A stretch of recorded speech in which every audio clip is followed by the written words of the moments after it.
topics and opinions expressed in the following show are solely those of the hosts and their guests and not those of W4CY Radio, its employees, or affiliates. We make no recommendations or endorsements for radio show programs, services, or products mentioned on air or on our web. No liability, explicit or implied, shall be extended to W4CY Radio or its employees or affiliates. Any questions or comments should be directed to those show hosts. Thank you for choosing W4CY Radio.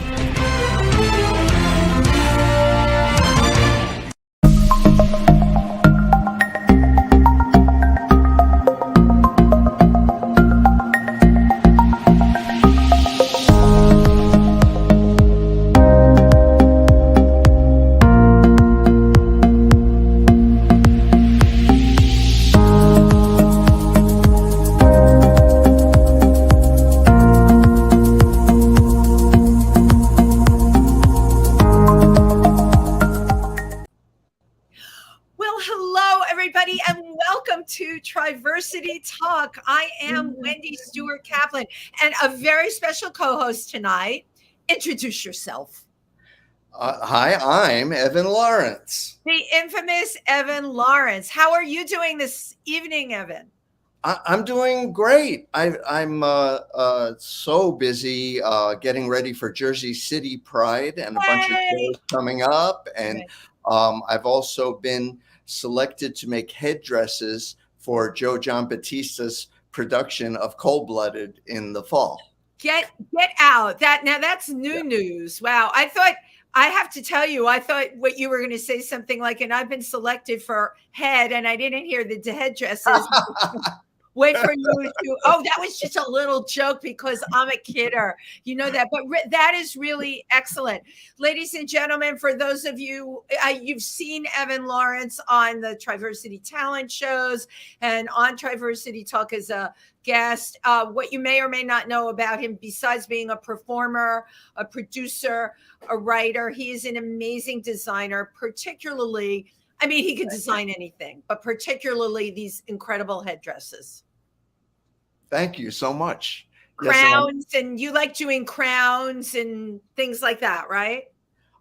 Crowns, but this is very different for this show. I'm creating some huge pieces that haven't even been talked about yet, and I actually have a surprise Friday night because I'm almost done with an amazing piece, which I can't show anybody because you have to come see my show in the fall at Theater for the New City. Oh, absolutely. Yeah. So don't spill the beans on that headpiece, Evan. Not even a little bit. Now, nobody knows. Those of you who are in New York, we just finished. It was really an incredible Pride this year. The vibe was unbelievable. It's been 2 years. And New York has gone through a lot during the pandemic. We can't forget that we're still not out of that yet. But you know what? Everybody turned it out for Pride this year. It was so much fun. I normally take Triversity in. We didn't do that this year. I hope next year I can do that. This year, I marched with an amazing organization that I am a part of, the Imperial Court, which, Evan, you know who they are. They do so much philanthropic work. It is unbelievable. So I love being a part of them as well. And this Thursday night, which is tomorrow night. Where did the week go, Evan?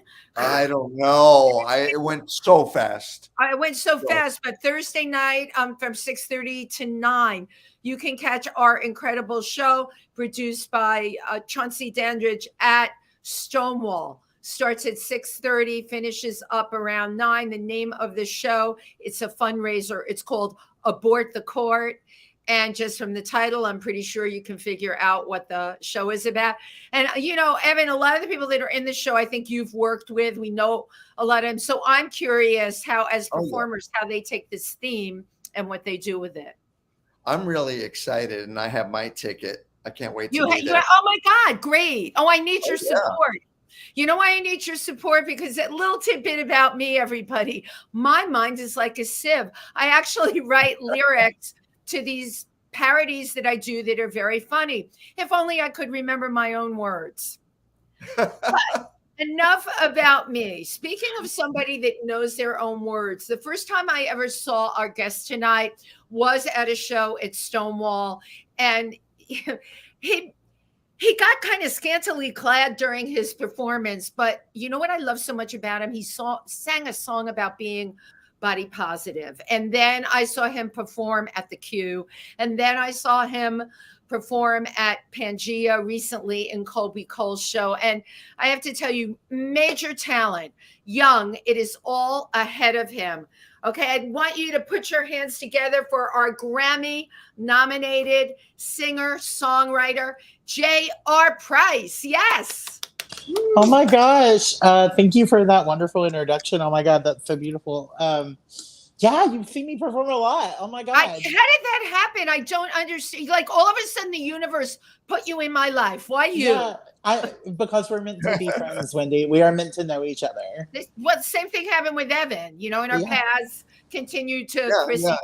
When the universe collides. Shows with JR. Yeah, I know. We performed together. Yeah, like we had performed together before I met you, Wendy. So you did, right? I remember you did that show there. Well, you know what? It's getting damn incestuous. We have to stop. We have to stop all of this. So, JR, welcome to the show. Thank you for having me. Thank you. What JR stands for? Joshua Randall Price. I don't use my full name anymore. My middle name is my father's name, and I had some family issues. So I tried to reclaim my own name and just do a JR Price. It's a better pen. It's a better stage name. Well, I was going to say totally. Like, that's what I figured. It was a stage name. Like Evan Lawrence's name is also a stage name, but that's his real name. Well, I had this one guy, I was on a date one time, and this guy was like, "Your name is Josh?" And I was like, "Yeah." And he was like Josh. And I was like, "Oh, we're not doing that. We're never going by Josh again." No. If there's one thing I can't do, it's be quiet. Like, oh no, I know that. You're a talker. That's why I wanted to have you on the show, because I'm interested in what you have to say. So, this is one of the things I love. I can perform with people. I can be an audience member with people. J.R. Price, very little about you other than what I read. So take it from the top. Did you come into this world singing? I mean, yeah, pretty much. I started singing when I was 3 years old. I could sing before I could talk. I was a big fan of The Little Mermaid. So I was doing the, like I was doing that like, oh my God, Evan, how cool was that? We love that. Like literally, I was like building up silky voice. Thank you. I hope that's not copywritten. It's just a scale, you all. It's just a scale. Yeah, no, it's just a scale. But yeah, I was singing, and then at 6 years old, I wrote my first song. It was called One Step at a Time, and I wanted to be famous. I discovered at 6 years old like what being famous was and what art was, and I was like, discovery. Who was it at 6 years old? It was very Britney. young. It was Britney Spears. It was Britney. Right. Oh, silly me. How can duh. I mean, like, who else could it possibly? I mean, and I was a huge fan of music, but like, Britney came out, and it was like the first time that somebody big happened, like in my lifetime. And because all the other music I had listened to was people that were already famous, and she came out and then became this huge thing. And I was like, but nobody knew who she was like 2 days ago. And it just blew my mind. It blew your mind that could happen. You were you rode that star with Britney. Yeah. Because I mean, I watched like reruns of the Mickey Mouse Club when she was on it before I was, a thing. And then I was enamored, and then people knew who she was, and then people were singing her song, and I was like, wait a minute, I can do that. But I can't, because nobody's Britney Spears, but that was the mindset at 6 years old. So I started writing my own music, and my family wasn't very supportive. They were very anti me doing art. What was your family like? Were they blue collar? What was your family? They're Republicans from the South. Okay. So they just wanted me to be a boy. My dad was like a soldier, and my grandpas were both soldiers, and everybody did the whole war thing and guns. And when it's like army soldiers, right? Yeah, like legit trained, and like had the medals and all the things. And I'm very much anti-war. I'm a hippie, and I'm a gay man, and they put a gun in my hand at 3 years old and told me to shoot it. And I never picked up a gun again because it was the most terrifying thing. And I remember it. I remember it. At 3 years old. Yeah. Wow. And like they were having me drink beer at 3 years old, and I'm like, no, this isn't my life. Like, and so I was very much already aware that I was completely opposite. Yeah. So, did you have like siblings that were like you, or were they more like the rest of the family? No. So I have 2 sisters. My oldest sister, she is like a super Christian and super judgmental. She uses her religion to justify her judgment of others, which, is not what I think religion should be about. And then my other sister, she became a drug addict and unfortunately stole from most of the family, and including me, a lot of money. And wow. I finally had to cut ties with her as well. And so I'm not really close to any of my immediate family. I do have a cousin who is bisexual and came out recently, and I'm super proud of her. And, we talk on the phone every day. She's actually going to come visit in a month and like see the city. And I'm excited to be like the only family member. We have to make her feel welcome. Well, yeah, you too. I'll like try to find out a way to like show her you all too. And I want her to experience everything while she's here, That's it, Evan. We're like the everything experience. The everything experience. Triversity Talk. It is true. We rent ourselves out to tourists. Did you ever think about that? Oh my God, you guys, there's some money in this. You all could be like a tourist. Oh my God, JR, you'll just represent us. This is I love it. We have found a new career here. I want to get back to you. You grew up where? I don't even know what part of the country. That's what I was going to ask. Yeah. So my dad's family is from West Virginia, and my mom's family is from Kentucky. And they met right there on the river of both of the states.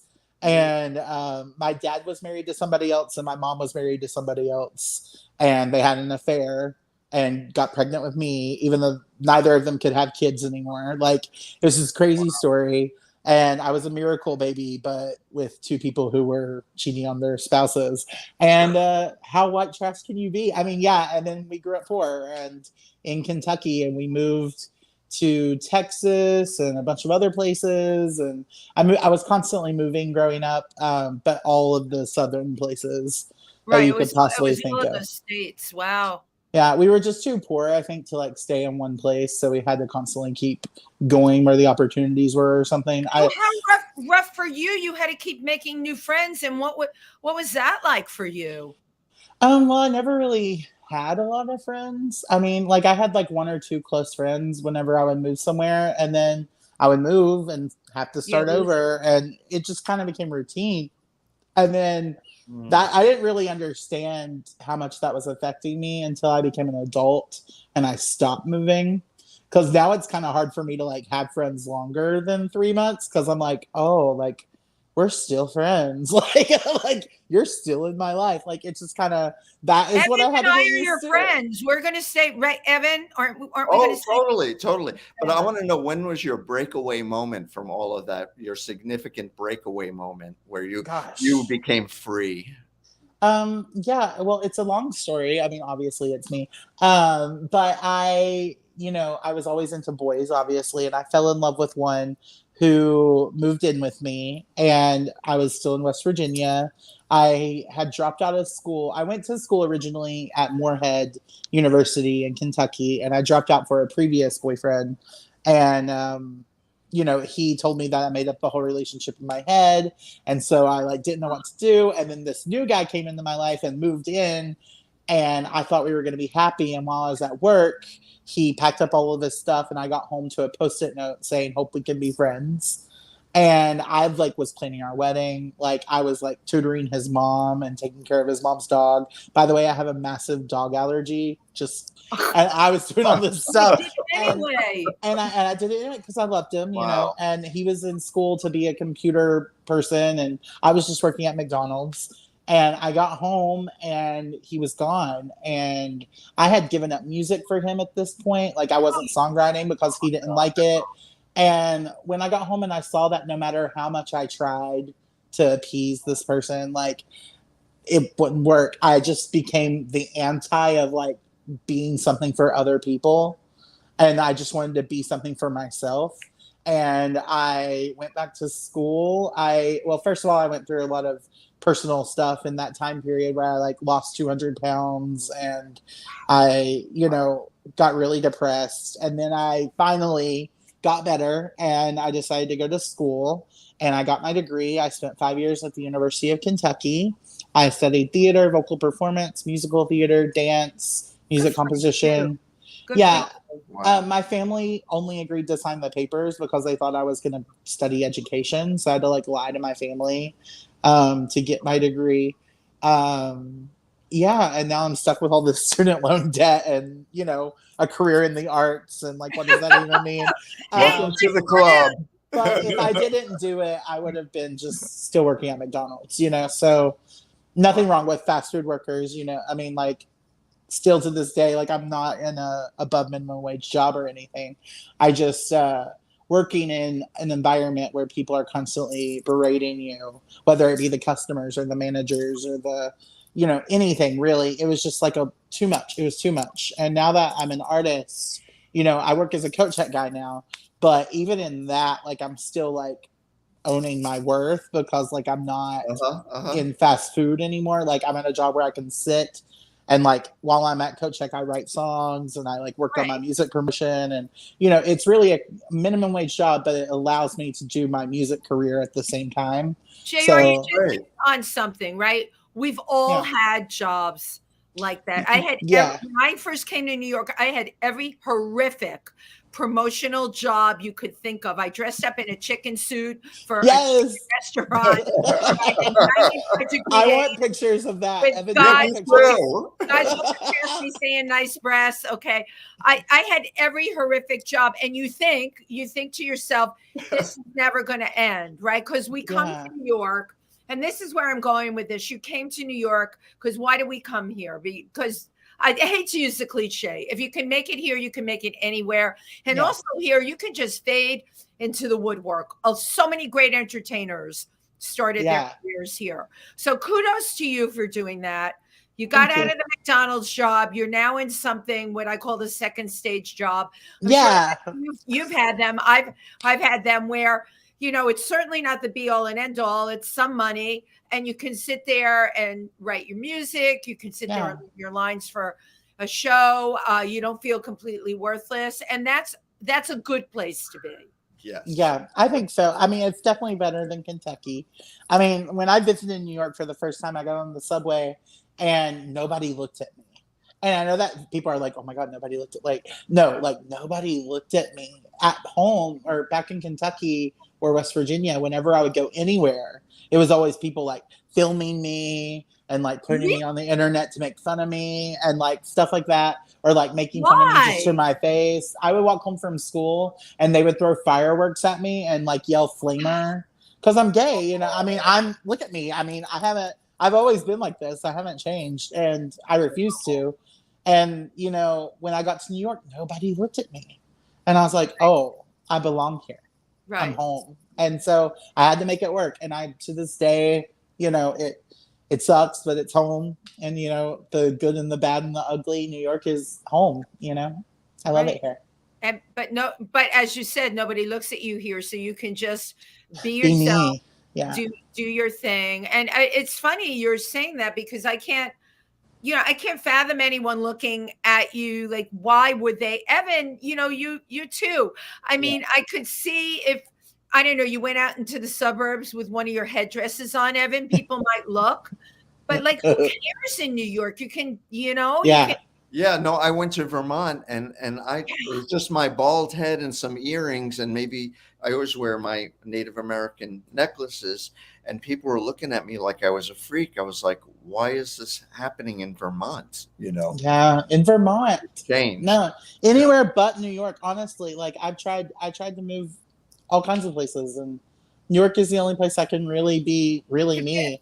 Yeah, you can fit. I remember Evan telling me this story about Vermont. Now that you brought that up, I was so weirded out by this story. I was like, why would people think you're a perfectly normal person? You weren't even wearing a crown. Were you wearing a crown? No, just Just earrings and a necklace. Yeah. Yeah. When I was in Nashville, I wore these. I just wore some regular shorts, and I tried to go to a club, and the bouncer was like, "If you go in here, people are gonna try to attack you." And I was like, "What?" And he was like, "I mean, you're obviously a homosexual." And I was like, I was wearing a button down and some shorts, y'all. And this was last year.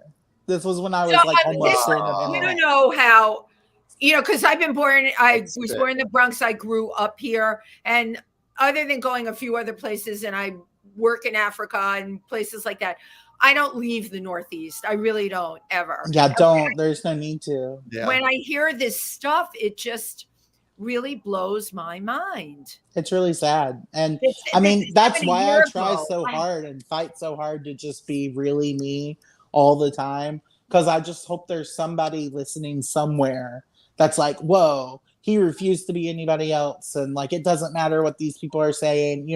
I got out of that trailer, and I hope that I inspire somebody else to get out of their trailer. That's all I can strive to do. They are all over the country. Yeah. There's some kid living in a trailer that's writing music, that's singing music. That is a kid that sticks out in school and doesn't fit in. They are everywhere. One of the reasons I do this show is I want that out there. I want those kids to hear it. So people know they are not alone. They're not. They're just living in the wrong place. Yeah, you're helping. Exactly. Normalize them too. I mean, when I lived on an Indian reservation for like 3 years, and the people there were, they were like 400 pounds, maybe some of them like 300 to 500 pounds, and they'd always joke that I was as big as one of their legs. And these are all my friends, and they were really tiny people. and I never, we never saw that. They joked and stuff, but we never saw that difference in each other, and we're really close. But Evan, when you had spoken about the Indian reservation, right? That was the fact that you discovered yourself there and you had the support there. That was your happy place. That was like you coming to New York and fitting. You fit there. You had people that got you and got behind you and wanted to take you under their wing. But Indian reservation was different there. I had to move back to New York. I just have to end with that. So you did have to move back to New York. I did. After a while, it was really hard to make friends in this. It was Idaho, Southeast Idaho. I mean, oh yeah, and I'm a New Yorker most of my life, so it's like. That's right. We New Yorkers now, JR, you're now a New Yorker too. So we really don't fit anywhere. I really don't. I tried to go back home during the pandemic because I became homeless, and I tried to move back to Kentucky, and I couldn't. I just couldn't. It was too much, and I am too old. Right. Yeah. Now you became homeless during the pandemic. What happened? Several times over. Broadway shut down. I'm a coat check guy at Hamilton on Broadway, and it shut down with no notice. I was literally on like a block away from going to my job, and I got the email saying that Broadway was canceled. I have no savings because I'm the coat check guy. Like, I don't have any money, and my family doesn't support me at all, even when I'm begging. And I had nothing. And so I didn't know what to do. I had to move out of my apartment because rent was due in 2 weeks, and I literally can't pay rent without my last 2 checks in the month. Right. You live that close to the cuff, as we say. I literally live at penny to penny, not even check to check. Like, I have to balance how much water I can drink. And so those last 2 checks didn't come in, and I had to move in with one of my producers, and then she had to leave New York because of the pandemic. Right. And so I was homeless again, and I tried to go back home to my sister, the preachy one. Yeah. And obviously not the drug addict who stole from me, but the preachy one. And I went to her house, and she preached at me for 2 weeks and then kicked me out because I was wearing, I was doing an online charity concert.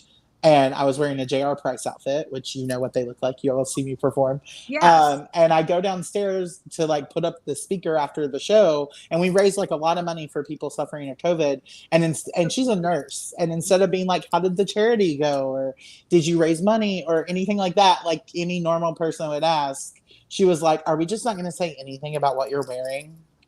And I was like, oh, wrong thing to say to me. Like, and this is after Body Positive is out. Like, this is already, the brand is established. Like, I am 30, you know, and right, you're 30 and you are who you are. Exactly. Like, it's too late. There's no change. I'm 30. I'm 32 now, you know. And she was like, are we just not going to say anything about what you're wearing? And I just knew that there was never going to be a universe in which we could figure out our problems. And then she like told me I had to leave. That was too much of a burden. And then it just dwindled down from there. And then every place I stayed, it's just too much. It was a pandemic, you know, and, you know, I'm a human being. And even though I was getting my unemployment checks still, and I was like paying for stuff, just asking for like a couch to sleep on is too much for people. And, you know, my father has an apartment above his garage, right? And he has 3 empty bedrooms in his house, which he gave me a video tour on Thanksgiving. And I was like, I have nowhere to go. And he's giving me a video tour of his huge house and, you know, this apartment above his garage. And like, you know, he's well-to-do and this huge house and he has 2 dogs and they have all these medical bills that he pays for. And I'm like, I'm your son and I'm homeless. And he told me there wasn't room for me at his house. And I was just like, I don't know how to come back from that. And I put all of my pennies together. I borrowed from people. I owe a bunch of people money to this day. And I moved back to New York because I couldn't figure out any way to sustain my life without my coat check job.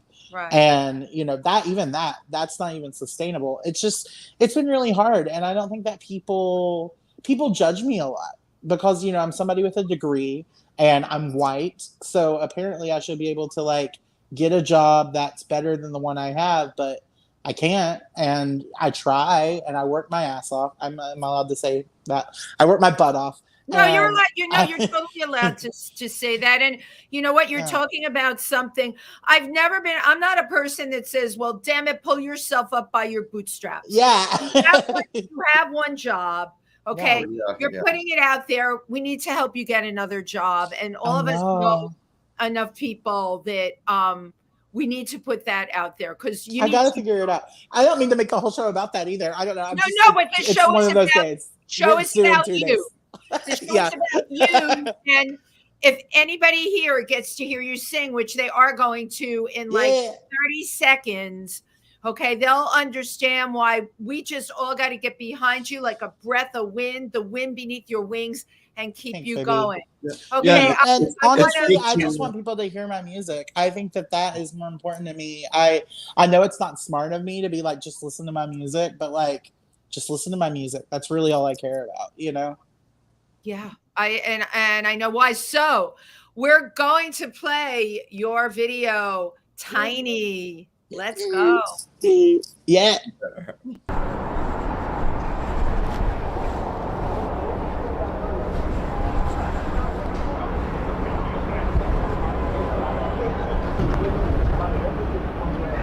All right, we are going live. We are live. What's up with your favorite rapper, Half Dollar, your favorite rapper's favorite rapper, but don't sleep on me. Call me a mattress, but don't sleep on me. You know what I'm saying? Bars for days, bars for days. Let's talk about those crazy exes that won't leave you alone. But I guess when you're slinging it right, they don't want to leave you alone. Got that big D, you know what I'm saying? Ooh, I see the comments blowing up. Well, just so you know, we got some new music, but that's not why I brought you guys here today. I just wanted to talk about something crazy. You know, those crazy exes that are obsessed with you.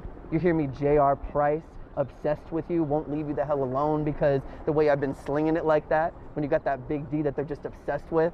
But don't worry, I move in silence. I move in silence.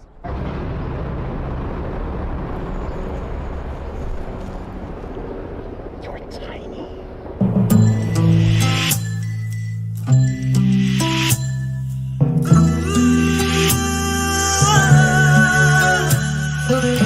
More than money he was stealing, he touched my heart and I start feeling he was in for the killing. Stabbed my chest and left me chilling. Gives cold a new meaning. Abandon me, don't care, I'm bleeding. 5 words and I'm seeing. He lied to me, he's so deceiving. He don't know what I do know, and he won't go where I would go. He don't even reap the seeds he sows. He will never grow, 'cause he's tiny, so tiny. Wrap him up and make him shiny. Tiny, so tiny. Gotta get this boy behind me. Tiny, so tiny. His words won't define me. Can someone stop the crying? He left me so. A few weeks later I see him, already died, but pretend I'm living. All his words are itching, and all the pain I'm not forgetting. Every night we were kissing, said things to me that I'm still missing. Pennies aren't for wishing, they're just the way his knife keeps sticking. He don't see what I do see, the way I cry now I can't breathe. He don't even care what he meant to me. I'm a casualty, 'cause he's tiny, so tiny. Wrap him up and make him shiny. Tiny, so tiny. Gotta get this boy behind me. Tiny, so tiny. His words won't define me. Can someone stop the crying? He left me so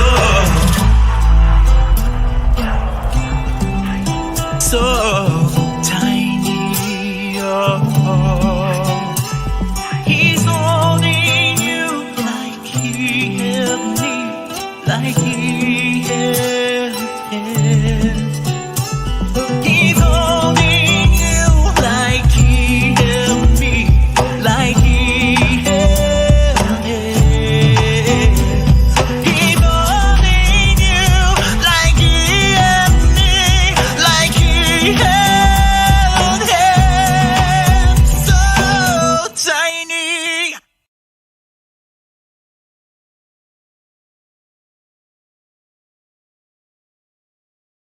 Wow. Yeah. Wow. Wow. You are major. Beautiful. I mean, my husband's sitting here and Do you he's like it? beyond like it. Well, first of all, he sent you your video from your performance. I love Alan. at Alan's so Pangea, great. which he edited, but more than that, he's like major talent. Major talent. So JR Price, we Thank you. all have to get behind you and keep you going. You are absolutely a major talent. Now I have a bunch of questions trying. about the video. Yeah.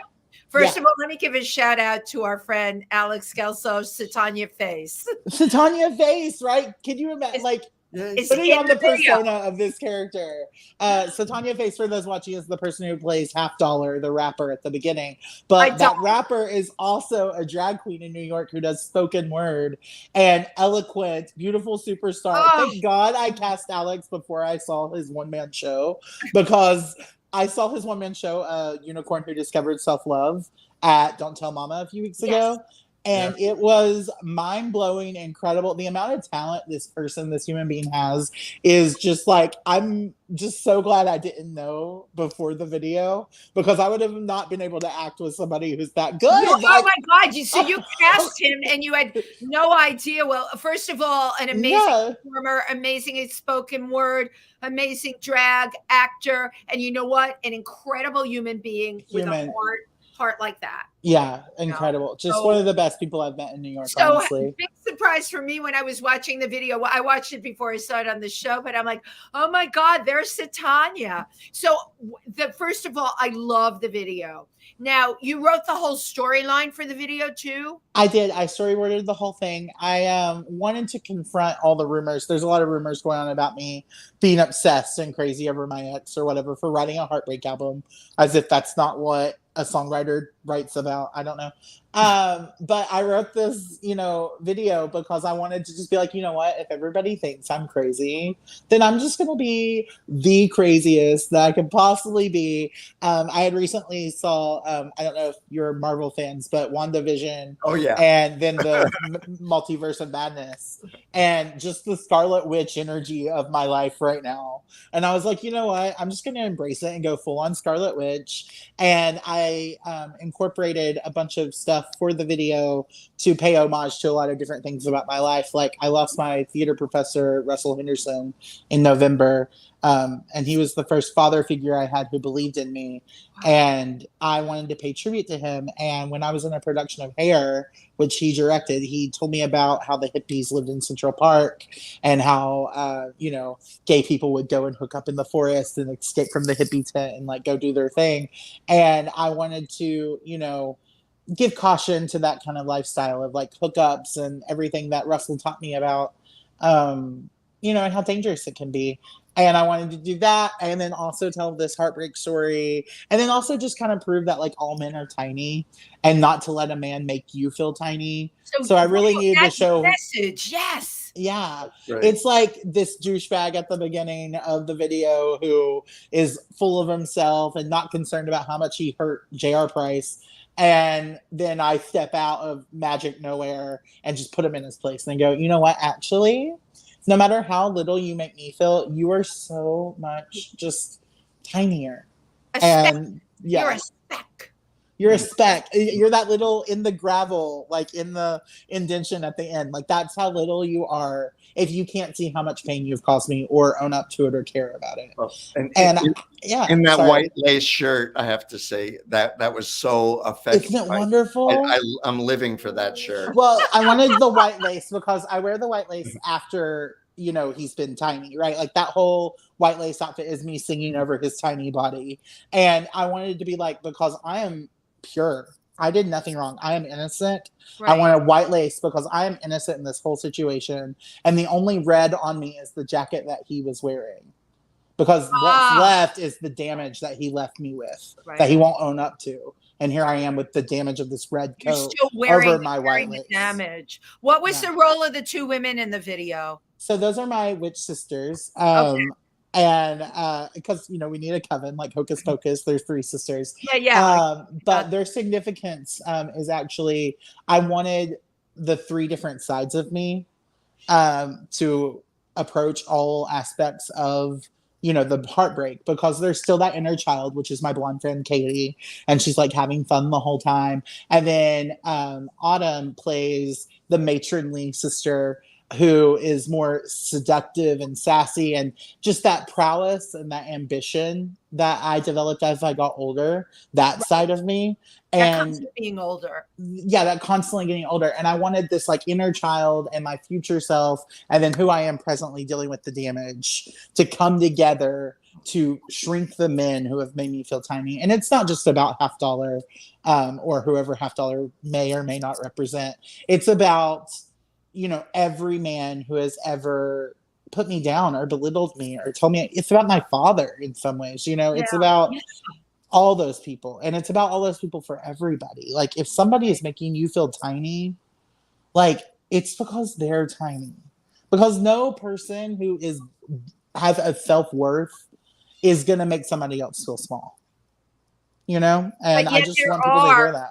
There are a lot of people that will do that. But one very important theater game I learned, and Evan, you do improv, so I know you probably know this one, status, where you're in a scene with someone and you have to come up with creating your own lines of making yourself bigger than they are. It's a great theater game, JR, because you can use it in life a lot. It never ceases to amaze me, because not at this stage, because I walk in and like, don't mess with me, right? But my God, when I was your age, forget it. And to learn how to make yourself bigger, status, right? You have to be able to one up. You have to be able to hold your own. And psychologically, I can't do that. That's what I'm bad at. I downplay even my achievements. Yeah. I totally hear you. But you know what? That is something that can become a learned behavior. When you say to yourself, hey, I was Grammy nominated. Hey, I came from a trailer. I got to New York. I'm an artist. I am getting put in shows all over here. I mean, your first album, Daydream, you have your song Body Positive, made you a gay icon internationally. You have to repeat these lines to yourself all the time. That's true. Yeah. Okay, I'll write the script for you, but you have to get up. And, me too, even now. I have the mantras that I have to say to myself, because if we let those people in the world rain on our parade or distract us or put us down, it stops us from doing our greatness. You don't want that to happen. That's true. That's really good advice. Thank you, Wendy. Yeah, it's hard because it's because of my upbringing, right? Like it all goes back to that. And I'm in therapy and it does obviously all go back to that. But like it's because I'm constantly trying to impress people to make them love me. And when I do something impressive and they're not impressed by it, I'm like, oh, it wasn't enough. So that sucks. Instead of being like, that's still awesome, even if they're not impressed by it, and I get but you know what? You're writing the script for them. Why are you writing this script for them? And the script in JR's script, you do this great thing and they turn around and say, oh my God, thank you so much for doing that. This is amazing. You're right. Well, nobody's going to do that. Yeah. You're looking at a script writer right here. And that is a hard thing. That was hard for me to shake, but it's what, we call expectations, what we expect from somebody else, but it's not real. It's what we're expecting. Yeah. Yeah. It doesn't define you. It doesn't define me. It doesn't define Evan. His words won't define me. Right. Well, I think also that we're talking about healing here, our own self-healing. And I've been through mental abuse as a kid. I have my own problems, and I've used my own spiritual ways, even meditations, to self-heal. And the thing about showbiz is that your successes should be like a salve to heal you. The pleasing people, which is a problem I used to have really bad, just really trying to please people and get them to be my friends. And I don't do that anymore. And there, as a showbiz person, there are going to be jealousies that follow you, of course, and fake friends. And, but the thing is, apply those successes like a healing salve, and hold them in your heart. And it's like, yeah, I did that. Good job. Right. Yeah, I wish I could. I'm getting there. I'm trying. I can tell you're doing a lot of self-work and you are getting there. And that's the next step for you, because you know what? The freaking talent is there. It's there. It's not something that they have to pull out, that you've got to work on. It's there. The core is there and it's happening. And you don't want this other stuff to get in the way. Think of yourself as an onion. You're peeling off those layers, and inside is this amazing, beautiful core. And when you reach that core, that's when you're going to reach your phoenix. And it's going to happen sooner than later. We just got to keep you going. We just got, girl, your mouth to God's ears. Like, I need to figure out my motivations. I'm a whole new person post-pandemic and post everything I've been through. And I have to figure out what is my motivation to keep going? Like, what am I doing it for? I think this album was my 5 stages of grief, right? And I was grieving, losing the relationship, and losing Russell and losing my family and losing all this stuff. But in a way, I'm kind of like at the acceptance stage and ready to look forward and what I can make with my new chapter. Right. Because that is all the past. And I've officially let it go. I shaved my head. I was so afraid of being bald, and I shaved my head, and I'm ready to look forward to the future. But now I've had to burn so many bridges to get to a place where I actually value myself, that I don't really know what the future has in store for me. So hearing this feedback is really helpful, and thank you so much, because I feel like I'm not getting a lot of encouragement right now. So it's really lovely to hear it. None of us know honestly what the future has, seriously. And come on, the pandemic should have shown each and every I know a few friends that got through unscathed, kept their high paying jobs, got to work out of their home. You know what? That wasn't for me. I lost my biggest account and I had to totally reinvent myself. And you know how I did it? I was freaking pissed. Okay. Because I'm not your age. I'll never see your age again, or 10 years from that, or 10 years from that. And it's like, how dare they do this to me? I built this whole world. How dare they pull the rug out from under you? But what did each and every one of us learn? You got to reinvent yourself. Okay. Anyone can lose anything at any time. But guess what? You can't lose yourself. I Have Me is the last song on my album. I Have Me. There you go. I am me. All right. And at the end of the day, honey, that's all you have. Evan, that's what you have. And that's what I have. That's what we have to bring to the and world. new friends too, because good people around, good positive people, because we're people who like to hang out and have fun and don't really want anything from each other but our company.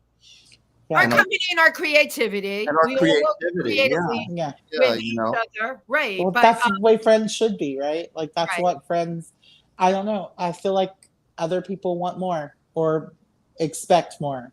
I don't know. But you know what? I don't know if I'm feeling. I don't know how I'm feeling people right now. I don't know. Maybe I'm not. But you know the what, person to talk to. Honey, take a breath. Okay, go out there. You're getting booked in people's a big breath. Let it out. Create a bubble around J.R. Price. Right? Yeah. Listen, you're getting booked in people's shows. You know, here in New York, and it is tough here. There are so many talented people. It continually blows me away. But you're going to keep on out there. You're going to, do your art, promote yourself. Yeah. And the best thing you can do, and Evan really said it, you have to surround yourself with other people. When people say, oh, I need people that can help me, you don't need people that can help you. You need people that are on the same wavelength that you are. Yeah. Yeah. Hell yeah. That can infuse you with positive energy. That's all we need. And you know what? I just got my 4-minute warning here. 4 minutes. Mama gets on her so this fast. Is fast. Didn't she? I didn't go so fast. And he said 4-minute warning. I can talk to you all forever. This went by so quickly. I just real quick before we get your mission statement, I want you to just talk about your song "Dance with Me," the duet with the gay bear icon Tom Goss. Tom Goss is my hero, first of all. He did a song called Bears in 2009, I want to say. Maybe 12. That was a great song. Yeah, and it was the first time I saw people of a larger size being sexy in a music video. And like way before Lizzo or Meghan Trainor. Right. And I was like, oh my God, like there's a whole world for me. And whenever I was doing my first album that I was going to officially put out, I was working with Freddie Freeman and he knew Tom. And I was like, wouldn't it be amazing if like somebody could sing this as a duet with me? Like somebody big, like Tom Goss or somebody. And he was like, you mean Tom?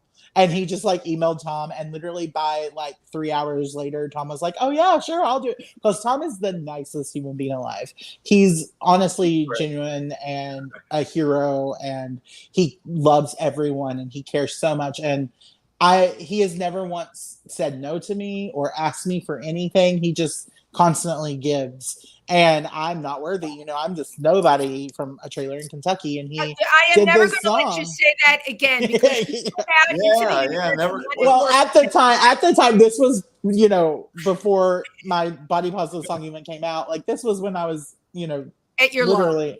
Yeah. And he just said yes, and he sang the song that I wrote and did not make any diva changes, and he actually helped it. He added some harmonies, he changed the string section, he made it really special.